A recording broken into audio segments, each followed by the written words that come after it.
ஒரு வழியா ஜனநாயகன் படம் ரிலீஸ் ஆக போது நிகழ்ச்சி இதுக்கு முன்னாடி நிறைய நடந்திருக்குது. ஆனா இதுதான் ஃபர்ஸ்ட் டைம். சிஎம்மோட ஃபேன்ஸ்லாம் மறக்காம போய் பாத்துருங்க படத்தை.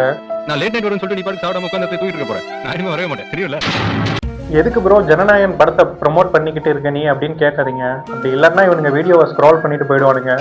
Why doesn't why?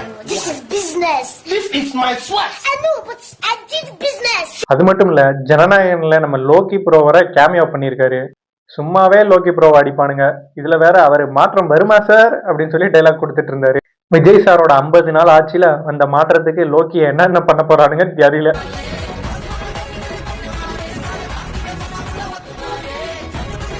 அது மட்டும் இல்ல, அப்புறம் நம்ம சிஎம் சார் லயலா மணிக்கு பதவி கொடுத்திருக்காரு. என்ன போஸ்ட்மேன் எப்படி இருக்கே? நல்லா இருக்கேனா? சௌக்கியமா இருக்கேன்.